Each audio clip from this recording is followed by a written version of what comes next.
एक 12 साल के बच्चे ने एक वीडियो बनाया। टॉपिक था ध्रुव राठी एक्सपोज्ड। बस कुछ सवाल उठाए थे उसने ध्रुव के हिंदुइज्म और रामायण वाले व्यूज पे। चैनल था 74,000 सब्सक्राइबर्स का। कोई बड़ा थ्रेट नहीं था ध्रुव राठी के लिए, लेकिन ध्रुव राठी ने उस बच्चे को 3 कॉपीराइट स्ट्राइक्स दे दिए, एक चाइल्ड क्रिएटर को, और उसका चैनल अब प्रैक्टिकली खत्म हो गया। वैसे ये वही ध्रुव राठी हैं जिसने खुद जर्मनी में बैठकर एक पूरा ब्रांड बनाया है एक नैरेटिव पे कि मैं सच बोलता हूँ, चाहे कोई बुरा माने या ना माने, चाहे उनके फैक्ट सही हो या ना हो। इनकी वीडियोस में ये कहते हैं कि फ्रीडम ऑफ स्पीच डेमोक्रेसी की बैकबोन है। ANI कंट्रोवर्सी के वक्त ध्रुव राठी ने ANI को एक्सटॉर्शन रैकेट कहा था और ये भी बोला था कि YouTube को स्ट्राइक देने से पहले क्रिएटर्स को क्लिप डिलीट करने का चांस मिलना चाहिए ताकि ब्लैकमेलिंग और एक्सटॉर्शन रुक सके।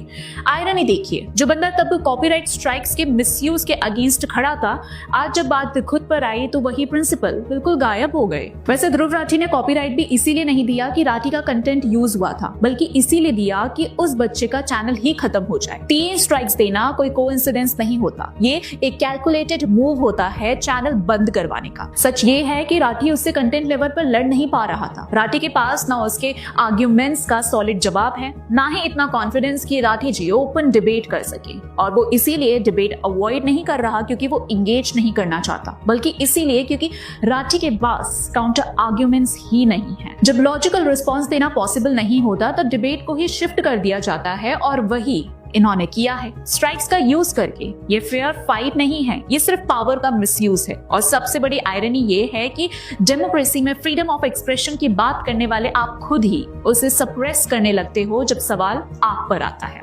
वैसे ये कोई आइसोलेटेड इंसिडेंट तो है नहीं, बल्कि एक पैटर्न है ध्रुव राठी का। ध्रुव राठी इतने इनसिक्योर हो जाते हैं कि जब कोई उन्हें काउंटर करता है तो वो उसे ब्लॉक कर देते हैं, स्ट्राइक्स भेजते हैं और अनलीज्ड धमकी भरे मैसेजेस तक पहुंचा देते हैं। वैसे आयरनी ये है कि फ्रीडम ऑफ स्पीच के नाम पर खुद को प्रेजेंट करते हुए इसने अपना पूरा career Modi bashing, misleading narratives और मिस इन्फॉर्मेशन पर खड़ा किया है। 2021 में एक 15 साल के लड़के ने ध्रुव राठी को इंस्टाग्राम पे क्रिटिसाइज किया और ध्रुव राठी ने उसका IP एड्रेस ट्रैक करके उसे मैसेज करके धमकी दी गई। 2023 में कैरोलिना गोस्वामी ने फैक्ट चेक किया, जिसके बाद उन्होंने थ्रेट्स, कन्फ्रंटेशन और हरासमेंट का क्लेम किया। फिर 2026 में अनुभव गुप्ता ने AI फीस्टा पर एक्सपोज किया, जिसके बाद जर्मनी से कॉल आया, वीडियो हटा लो, और अनफेयर कॉपीराइट स्ट्राइक्स के एलिगेशंस भी लगे। और अब ये बच्चे का केस, इसका एक ही नाम है, हिपोक्रेसी। ध्रुव भाई, अगर तुम्हारा कंटेंट सच में इतना सॉलिड है तो एक बच्चे की वीडियो से क्यों इतना डर रहे हो? डिबेट करो, काउंटर वीडियो बनाओ, फैक्ट से जवाब दो, लेकिन एक 12 साल के सपने को कॉपीराइट स्ट्राइक से मत तोड़ो। ये फ्रीडम ऑफ स्पीच नहीं है, ये सिर्फ अपनी पावर का अब्यूज है।